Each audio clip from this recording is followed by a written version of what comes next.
Do-hyun Kim was having a normal day at work when the sky turned purple. He stood at his office window on the 15th floor of Seoul Advanced Technologies, watching as crystal-like ships descended through the strange clouds. The ships looked like giant diamonds, catching and reflecting the sunlight in ways that made his eyes hurt.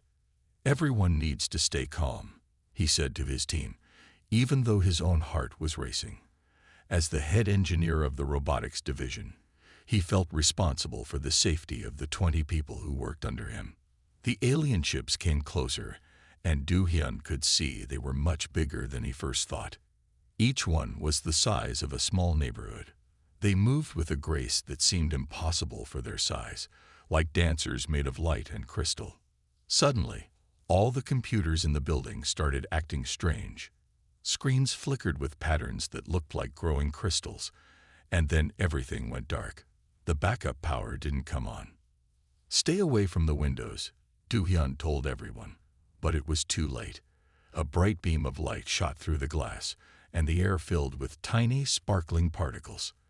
People started falling asleep where they stood, dropping to the floor like puppets with cut strings. Do-hyun held his breath and ran for the emergency stairs, but the sparkling dust was everywhere. His legs felt heavy, and his mind started to get fuzzy. The last thing he saw before he fell asleep was a tall figure walking through the mist. It looked almost human, but its skin seemed to be made of living crystal that glowed with soft blue light. When Do-hyun woke up, he was in a room unlike anything he had ever seen. The walls were made of some kind of clear crystal that changed colors slowly, from deep blue to soft purple. He was lying on what looked like a bed, but it felt like it was made of firm gel rather than a normal mattress. He sat up carefully, checking himself for injuries. He was still wearing his work clothes, black pants and a white button-up shirt, but his shoes were gone. His head felt clear, which surprised him after being knocked out by the strange dust. The door to the room had no handle. It was just a rectangular shape in the crystal wall. As Do-hyun walked closer to examine it, it simply disappeared, revealing a tall figure standing on the other side.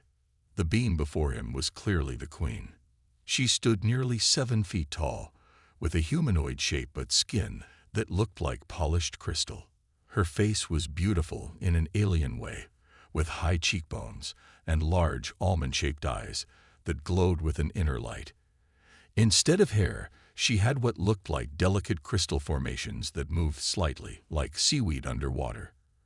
Her dress seemed to be made of the same crystal as her skin, flowing and shifting with her movements. "You are the one who tried to protect the others," she said. Her voice was clear and musical, with no accent but something otherworldly in its tone. "How interesting." Do-hyun stood straight and looked directly at her. He wasn't going to show fear, even though his heart was pounding. "What have you done with my team?"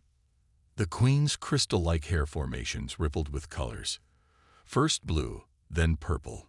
"They are safe, working where their skills are needed. But you are different.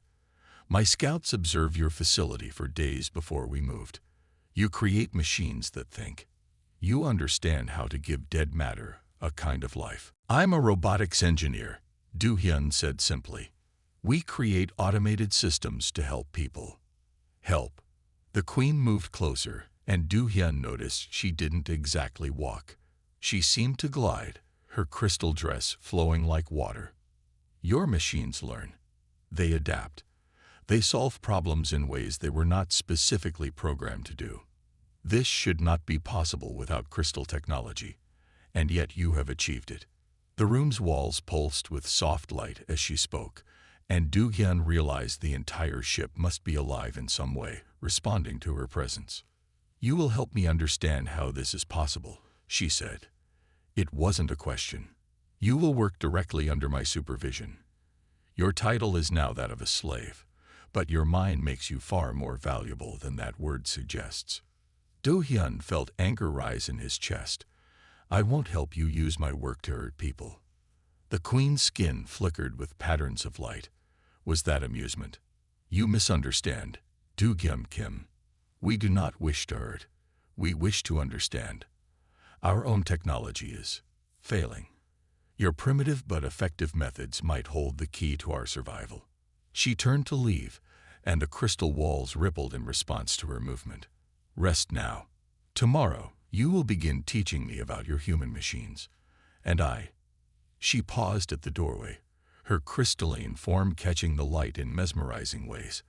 I will teach you about powers you never dreamed existed. The door reappeared after she left, and Do-hyun was alone again. He sat on the edge of the gel-like bed, his mind racing. The queen wasn't what he expected.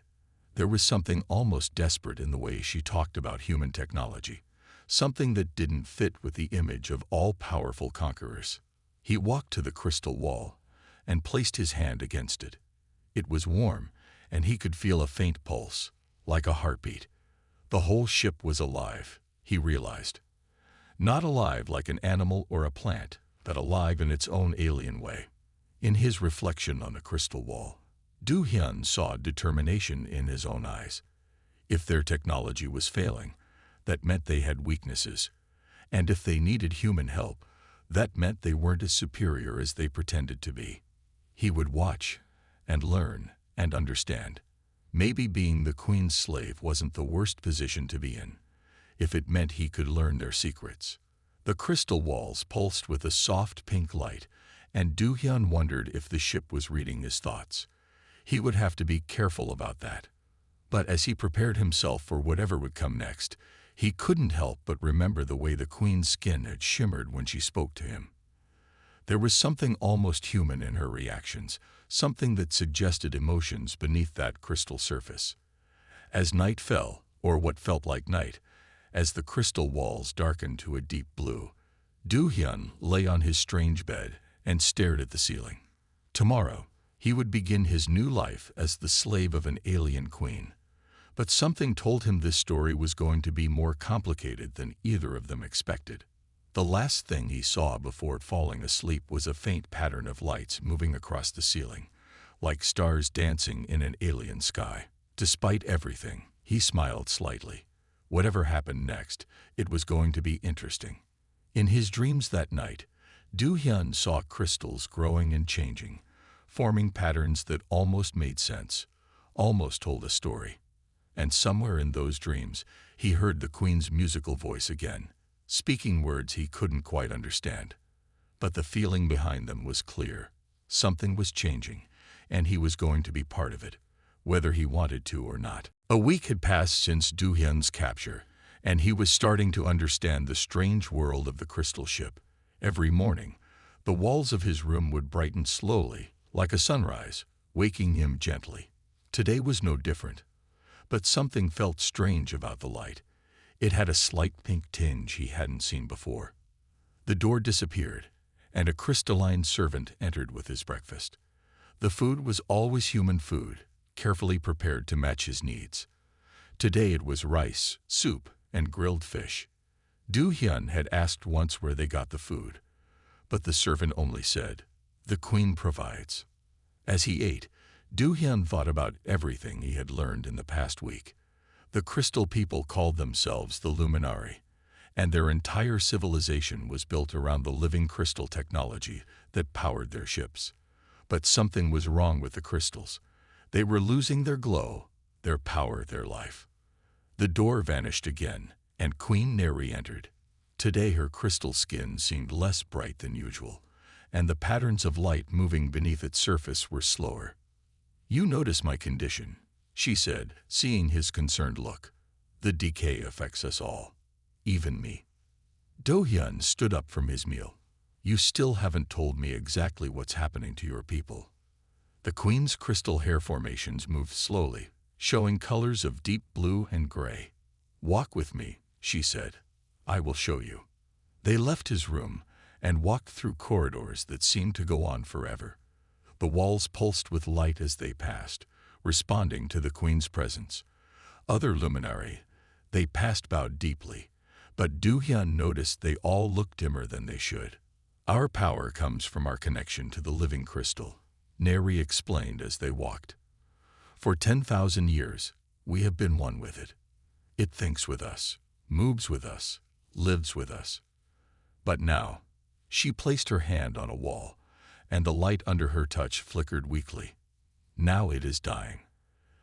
They entered a large room that Do-hyun hadn't seen before. In the center was a huge crystal formation that reached from floor to ceiling. It should have been bright with swirling colors, but instead it was dull and gray in many places. "This is the heart of our ship," Neri said. "One of many. They are all failing, all across our empire. That is why we came to Earth. Your artificial intelligence. Your robots that can think and learn. They do this without crystal technology. We need to understand how."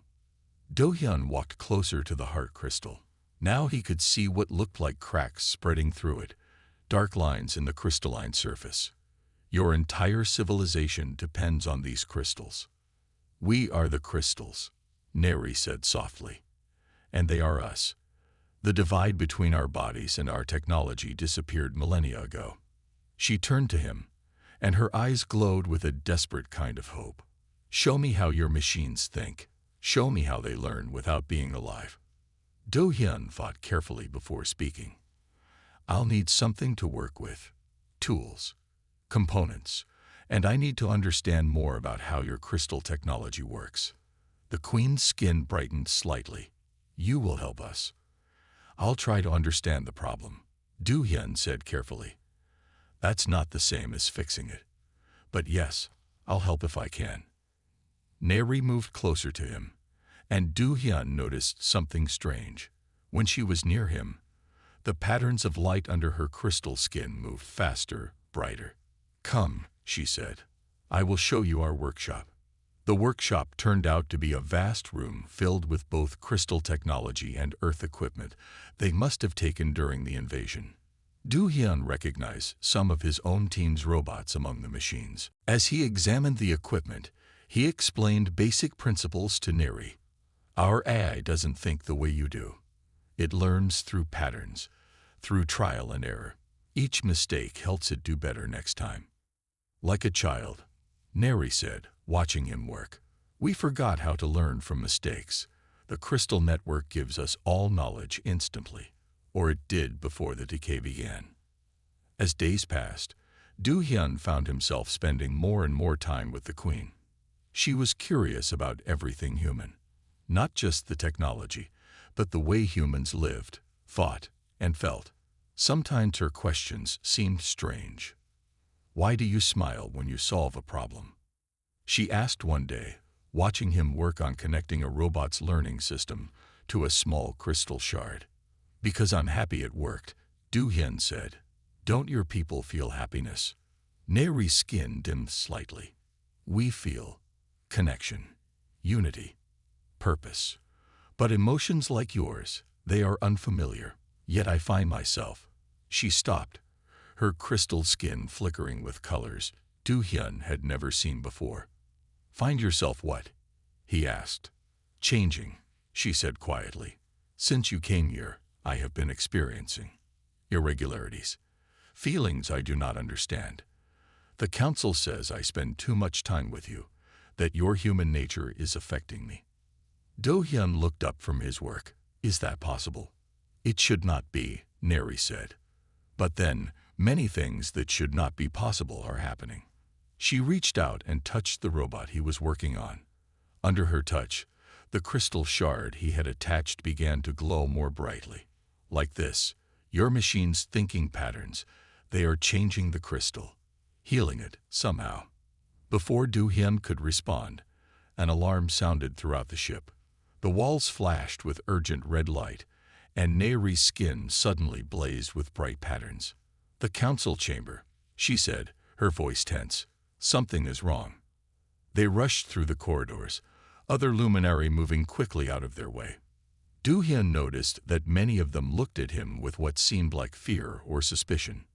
In the council chamber, a group of luminary leaders were gathered around another large heart crystal. This one was almost completely dark, with cracks spreading across its surface like a spiderweb. "My queen," one of the council members said, bowing, "the decay rate is accelerating. This heart will fail within days." "And the others?" He gestured to a display showing similar crystals throughout the ship, all in various stages of decay. Neri's skin pulsed with worried lights. "Do-hyun," she said, turning to him. "Could your hybrid system?" "It's not ready," he said. "We've only done small tests. Trying it on a heart crystal could." "We have no choice," Neri interrupted. Her voice was firm, but Do-hyun could see fear in the way her lights flickered. "Help us, please." Looking at her, Do-hyun realized something important. Despite being his captor, despite being an alien queen, Neri was trusting him with the survival of her entire civilization. And somehow, without him noticing, he had started to care about what happened to her and her people. "I'll try," he said. "But I'll need help, and we'll have to work fast." Neri's skin brightened with hope, and the patterns beneath its surface swirled in what Do-hyun now recognized as excitement. "You will have whatever you need," she said. "Together, we will find a way."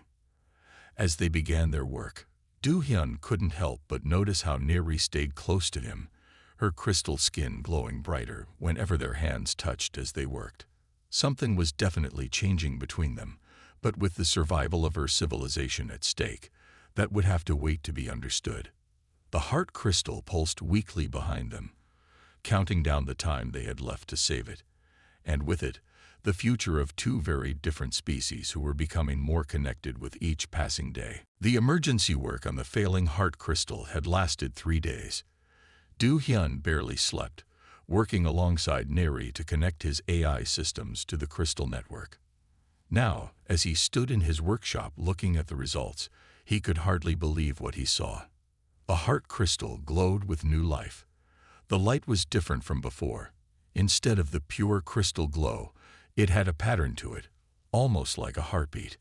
The crystal was learning, adapting, growing stronger in a new way. "It's beautiful," Neri said softly.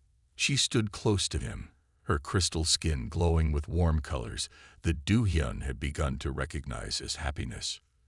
"You have given us hope." But not everyone saw it that way. Admiral Hae-jin, the head of the council, stood at the other end of the room. Her crystal form was sharp and angular, and her lights pulsed with cold blues and whites. "Hope," the admiral said. "Look at what this human has done to our sacred technology. The crystal does not flow purely anymore. It thinks like a machine." "It thinks like both," Neri corrected. "And it grows stronger each day. The decay has stopped in this heart, while the others continue to fail." Do-hyun watched the argument carefully. He had learned to read the luminaries' emotions through their light patterns, and he could see anger building in the admiral's sharp pulses of red. "My queen," Hae-jin said, her voice hard like crystal itself, "you spend too much time with this human. Your own light patterns have changed. You show colors of emotion that should have died out in our species centuries ago." Neri's skin flashed with defensive patterns. Perhaps those emotions should not have been lost. Look at what human feelings have helped us achieve. Their capacity for adaptation, for creative thinking. Their capacity for chaos. Hae-jin interrupted. Other council members had entered the room, and Do-hyun could see them taking sides. Some moved closer to Neri, while others gathered near the admiral. "The human must be removed," Hae-jin continued. "And you, my queen, must undergo purification to cleanse these emotional contaminations." Do-hyun stepped forward, but Neri held up a hand to stop him. Her skin was glowing with colors he had never seen before, deep purples and golds that seemed to shimmer with power. "I am your queen," she said, her voice ringing with authority. "I have led our people for 300 years. I have watched our crystal hearts begin to fail, watched our children born dimmer and weaker each generation. Now, for the first time, we have hope for a cure. And you would throw it away because it comes from a source you fear. We fear what you are becoming," Hae-jin said. Her own crystal skin was pulsing with aggressive reds. "The council has voted. Either send the human away and accept purification, or what?" Neri's voice was dangerous now. "Or we will remove you both." The room erupted in chaos. Crystal warriors appeared at the doors, their forms sharp and weapon-like. But Neri was faster.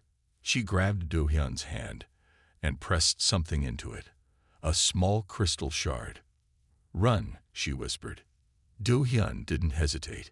He had spent weeks learning the ship's layout, and he knew exactly where to go. As he ran, he could hear the sound of crystal weapons discharging behind him. Saw the walls pulse with alarm patterns. He made it to his workshop and sealed the doors. The crystal shard Neri had given him was warm in his hand, pulsing with her unique light pattern. He quickly connected it to his main computer system. "Please work," he muttered, typing commands quickly. In the 3 days they had worked to save the heart crystal, he had learned more about their technology than they realized. Now he just hoped it would be enough. The door crystals began to crack as the warriors tried to break through. Do Hyun kept working, connecting systems, routing power. He could feel the ship's systems responding, recognizing the Queen's crystal shard as an authority source. Just as the doors shattered, he pressed the final command. The ship's lights flickered, and then everything went dark. When the lights came back on, they were different. The walls pulsed with a new pattern, a combination of crystal flow and digital precision. Through the ship's systems, Do Hyun could see everything. Neri was being held in the council chamber, surrounded by Hae-jin's supporters. But now the ship itself was under his control. Using the hybrid system he had developed, he could direct it as easily as he had once controlled his robots back on Earth. "Step away from the Queen," he said, his voice coming from every crystal surface in the council chamber. The walls pulsed with his words, showing patterns that mixed human and luminary designs. "What have you done?" Hae-jin demanded, her crystal form flaring with angry light. "The same thing I did with the heart crystal," Do Hyun said, making the ship's corridors glow with steady, strong light. "I helped it adapt, change, grow stronger by learning to be both crystal and machine." Neri stood straight and proud, her skin glowing with beautiful, swirling colors. "You see," she said to the council, "this is what humans can teach us. Not just about technology, but about growth, about change, about—" She looked at the patterns Do Hyun was creating in the walls, and her colors shifted to those same deep purples and golds. "About love." The word hung in the air, making every crystal surface shimmer. Do Hyun felt his heart skip a beat as he realized what she was saying, what those colors meant. But before anyone could react, Hae-jin raised her weapon. "Then you have proven yourself unfit to rule," she snarled. "The pure crystal line ends here." The weapon discharged, sending a beam of concentrated crystal energy straight at Neri's heart. But the beam never reached her. The ship itself, responding to Do Hyun's commands, created a crystal barrier around her. The weapon's energy dispersed harmlessly across its surface. "No," Do Hyun said through the ship's systems. "The pure crystal line doesn't end. It evolves. Just like the hearts are evolving. Just like Neri is evolving. Just like your whole civilization needs to evolve if it wants to survive." The ship's systems pulsed with power, not the old pure crystal energy, but something new. Something that combined the best of both worlds. Under his guidance, crystal barriers formed around Hae-jin and her supporters, containing them safely. Neri walked to the nearest wall and placed her hand on it. Her colors merged with the patterns Do Hyun was creating, making the whole ship glow with their combined energy. "My people," she said, her voice carrying to every corner of the ship, "look at what we can become. Not weaker through change, but stronger. Not corrupted by emotion, but enhanced by it. This is the future I choose for us. Who stands with me?" One by one, the council members' colors changed, shifting to match the new patterns in the walls. Even some of Hae-jin's supporters began to glow with these new colors, these new possibilities. The revolution had begun. But more importantly, something else had begun as well, something that showed in every pulse of light between Do Hyun's hybrid systems and Neri's crystal form, something that would change both their species forever. Love, it seemed, could evolve just like everything else. The days following the failed coup were full of change. Do-hyun worked tirelessly in his workshop, now officially appointed as the Queen's chief technology advisor. The title of slave had been formally abolished, not just for him, but for all humans aboard the crystal ships. The workshop had become bigger, with both human and luminary scientists working together. The walls pulsed with the new hybrid energy that combined crystal power with human AI technology. Each day, more of the failing heart crystals were converted to the new system. The decay rates have dropped to 0 in all converted hearts, Do-hyun explained to a group of luminary scientists. Their crystal forms glowed with different colors as they watched him work, blues of curiosity, greens of hope, and sometimes even the warm colors of emotion that had once been forbidden. Neri stood at the back of the room, watching. Her crystal skin shimmered with pride, and another emotion that made her glow with those deep purples and golds that Do-hyun now understood meant love. She had stopped trying to hide these colors, even though some of the older council members still frowned when they saw them. "Show them the new growth patterns," she said, moving to stand beside him. When their arms brushed, both the wall crystals and her skin pulsed brighter for a moment. Do-hyun pulled up the display showing the heart crystal's development. "The hybrid systems aren't just stopping the decay," he explained. "They're helping the crystals grow in new ways. Look at these pattern formations. They're combining crystal energy with emotional responses, making them stronger than ever." One of the younger luminary scientists stepped forward, her crystal form glowing with excitement. "Like the Queen," she said. "Your emotions make you stronger, not weaker." "Exactly," Neri said. She placed her hand on the nearest heart crystal, and it pulsed with her energy. "Our ancestors thought emotions would make our technology unstable. They spent generations engineering them out of our species, but they were wrong. Look at how much stronger we are now, feeling and thinking both." The display showed dozens of heart crystals across the ship, all pulsing with the new hybrid energy. Each one was a combination of crystal purity and human complexity, learning and growing stronger every day. But not everyone was happy about these changes. Although Hai-jin and her closest supporters were confined, there were still those who resisted the new way. They called it corruption, contamination, the end of pure crystal technology. As if to prove their point, an alarm suddenly rang through the ship. The walls flashed with warning patterns, and Do-hyun rushed to check the systems. "Someone's trying to override the hybrid network," he said, his fingers flying over the controls. "They're trying to force the hearts back to pure crystal mode. If they succeed, the shock would destroy them," Neri finished. Her skin pulsed with urgent reds and oranges. "Can you stop it?" Do-hyun was already deep in the system, fighting against the attack. This was where human creativity met crystal power. The attackers were trying to use pure crystal commands, but Do-hyun's hybrid system could think in ways they didn't expect. "Rerouting power," he muttered, watching as the attack hit barrier after barrier, using their own energy against them. There. The attack stopped. Through the ship's systems, Do-hyun could see the group of resistors who had tried to sabotage the hearts. They were surrounded by loyal guards, their crystal forms dim with defeat. "They will be dealt with fairly," Neri said, putting her hand on Do-hyun's shoulder. "But first, I have something more important to do." She turned to face the gathered scientists and guards. Her crystal skin began to glow brighter and brighter, showing colors that seemed to contain every emotion at once. "My people," she said, her voice clear and strong. "Look at what we have achieved in these past months. Our hearts grow stronger each day. Our children are born brighter, more alive than ever before. We are not losing our crystal nature. We are enhancing it with something just as precious: the ability to feel, to change, to love." The room was silent, every crystal surface pulsing softly with her words.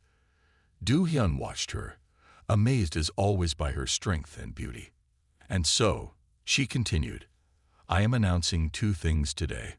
First, Earth is now officially an allied world, not a conquered one. All humans will be free to choose whether to stay and help us or return home. She turned to Do-hyun, and her colors shifted to those deep purples and golds that were meant only for him. Second, I am choosing to take a consort, a partner who will help lead our people into this new age of growth and change. If he accepts. Do-hyun's heart seemed to stop for a moment. The walls around them pulsed with soft, warm light, reflecting the love that showed so clearly in Neri's crystal form. There will be those who oppose this, she said softly, who say a queen cannot love a human. But I say love is what saved us. Love is what made us strong again. Do-hyun stepped forward and took her hand. Where their skin touched, crystal and human, light seemed to dance between them. I accept, he said simply. The room erupted in light. Every crystal surface, every luminary present, glowed with celebration colors. The heart crystals pulsed with new strength, as if they too approved of this final merging of human and crystal, of logic and emotion, of two different kinds of life, finding a way to grow stronger together. Later that night, Do-hyun stood with Neri in their favorite place, the main heart crystal chamber. The huge crystal pulsed with healthy light, showing the beautiful patterns of hybrid energy that represented their two species working together. Did you ever imagine, Neri asked, her crystal skin glowing with happiness, when I took you as a slave, that it would end like this? Do-hyun smiled and squeezed her hand, watching the lights dance under her crystal surface. No, he said, but I'm glad it did. The heart crystal pulsed with warm light, and all around them, the ship hummed with the energy of a new age beginning, an age where love proved stronger than any technology, where feeling and thinking worked together, and where two very different kinds of people found that their differences made them stronger, not weaker. The story that began with slavery had ended with love, and somewhere in that ending was a beginning, not just for Do-hyun and Neri, but for both their species, growing and changing together under the light of crystal hearts that learned to feel as well as think.